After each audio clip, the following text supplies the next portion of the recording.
Yo, what's going on, everyone? My name is Benjamin Nowak, for those of you guys that don't know me, and for those of you guys that do, thanks for coming back and watching another video. Now, this video here is actually based off of a video I made in the spring about a tackle hack to store your tackle. Now, you guys loved it a lot. If you guys haven't seen that video, I'll leave it linked up here in the corner for you, but I want to share with you guys some things that I do to be more efficient on the water, some things that I do to save some time, to save some energy, so I can focus more on catching bass. Now, these are my 5 top tackle hacks that I use to be more efficient and effective on the water. Now, first things first, I know you've all gotten to the point where you put a crankbait in your box, and now it's mixed in with a bunch of other crankbaits and you don't know how deep that crankbait dives. That's happened to me a ton. Now, there are some crankbaits on the market that basically tell you on the bait itself how deep the bait dives, but for the most part, this is not something that is being done in the tackle industry yet. So one thing that I like to do is write the depth of my crankbait or the size of my jig or the size of my spinnerbait on the bait itself. I don't know if you guys can see that right there, but on the lip of this bait, or on the underside of this bait, it says the number 17. Now, this is a 6 cent CD15 crankbait. It dives 15 to 20 foot of water, so I write 17 feet because that's right in the middle, and I know that with a standard 12 or 14 pound test line, I should be able to get this to about 17 foot deep. So, for example, what I do is I take a red Sharpie, or whatever Sharpie you want to choose. I take a bait out of the package. Now, this is a spinnerbait, just to go show you that this can work for basically anything, whether it's a jig, a crankbait, a spinnerbait, a jerkbait, pretty much anything that you're using, you can use this technique with. But if you look at this bait, and you put it next to a half ounce, you probably never know that this is a 3/8, the other is a half, and that can make all the difference, especially when you're fishing really shallow or around reeds. So I take this red Sharpie right here, and on the bottom of this bait, I'm going to give myself a note that this is a 3/8 ounce bait. Now, whether that's you just write the number 3 or you write 3/8 is up to you.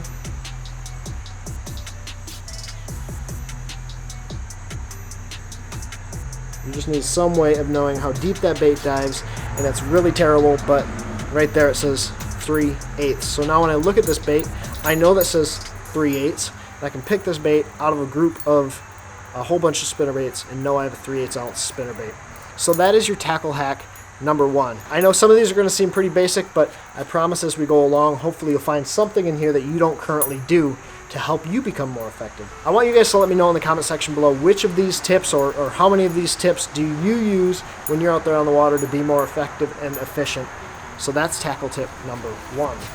Tackle tip number 2 is going to help you store baits more effectively. Now, I don't know how many of you guys have a certain color of bait that works perfect for you, or a favorite color or a favorite bait.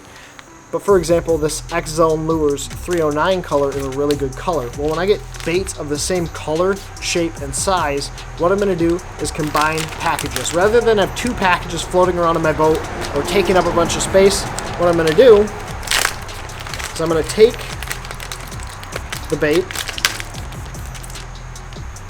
out of one of the packages, and these come in a clamshell, so this can work whether they come loose or in a clamshell, but this comes with a little piece of plastic with it, and now I'm going to combine that with my other package of the exact same shape and color. Now, if you guys don't mind, you can mix colors, but for me it's easier if I just put the same colors together. That way I don't get confused or distracted, or grab the wrong color of bait. Let's say they're feeding on perch really hard. I don't want to go in and grab a really dark color bait if they're feeding on a light color perch. So I really like to combine shapes and colors so that they're matching. But essentially what you do, put them in the same package, zip that thing up, and now instead of 2 packages of 309 X-Zone Lures Finesse Slammers, you have 1 package closed up, ready to go, and it just makes you more efficient, takes up less space in the boat or in your backpack or in your kayak or wherever you have it, and will hopefully help save you some time when you're out there on the water finding baits and storing baits. Tackle tip number 3, and this is something I've mentioned quite a bit in my videos, but it's about jig fishing. And jig fishing is something that I really love to do, but it can take a lot of space in wherever you're hauling your baits, and it also can be very heavy, especially if you like to throw a bunch of different colored jigs.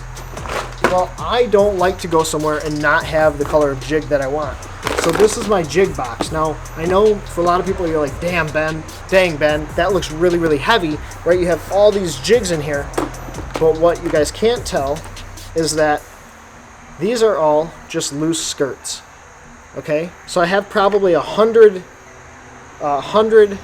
individual skirts in this box itself, which if you had 100 jigs, this box would be so heavy you wouldn't even want to hold it. I have 100 skirts, and then I carry my jig heads separately. Okay, so I carry 3 color of jig heads, a green pumpkin, a brown, and then a black, and then I just carry a bunch of different jig skirts so I can basically make exactly what color jig I want when I'm out there on the water. And I can carry a ton of different color combinations that I wouldn't be able to carry if I just had jigs of all of these different colors.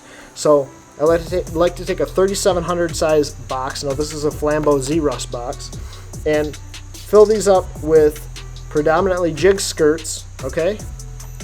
Bunch of different colors, and then loose jig heads here on the bottom. This lets me be effective, efficient, have a whole bunch of different color combinations if I want to move between different colors or jig sizes or whatever it is, very simply, all in this one box right here. Now, I fish all half-ounce jigs, but let's say you want to have a row of 3/8-ounce jigs, a row of half-ounce jigs, you can do that all in this one box. Carry a bunch of different colors of jig skirts, be ready for basically no matter where you're fishing.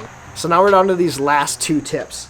And this is something that drove me crazy for a while until I realized or was taught that this is how I can store my drop shot without it getting tangled up. Now I know a lot of people have these issues where when you store a drop shot, the drop shot weight goes and tangles around a whole bunch of different rods, right? You have this long leader and it tangles around everything and messes everything up. Well, I found a way that you can store your drop shot weight without that rod getting tangled with all of your others. You can even put it in your rod locker or in your truck or in your kayak and not have it get it tangled up. There's 2 different ways you can do this. If your rod does not have a hook hanger, what I do is I take my drop shot weight and I actually wrap it around the handle of my reel. I go like this, leave myself a little bit of line, wrap it around 3 times. Now that's not going anywhere. That weight's not going to come off. It's not going to tangle around everything else. My bait is up the rod just a little ways, but my weight is not going to be able to tangle up. So this is a really effective way to store the drop shot weight. Now, that's if you don't have a rod that has an actual bait hanger. If you have a rod that has a bait hanger like this, you can actually take your line, just run it underneath there, and your drop shot weight will sit perfectly in there, so you don't even have to worry about wrapping it around the reel handle. This makes it really nice. It's super convenient and effective, and it's a great way to store your drop shot baits, especially if you're running down a lake or putting it in a rod locker. It's a great way to store them without that bait getting tangled up and everything else. Now this last tip, it may seem simple to some people, but until I learned this, my rods were getting all tangled up. Now, I don't have rod jackets or rod covers or rod sleeves for all of my rods. I just don't, haven't invested in that, so I needed to find a different way to keep all of my rods from getting tangled up. Now the way that I did this is I take and I wrap my line around the rod. So what does that mean? Well, essentially, my line is wrapped around my rod 5 times. So it gives it less of an opportunity to tangle with that line with other rods, right?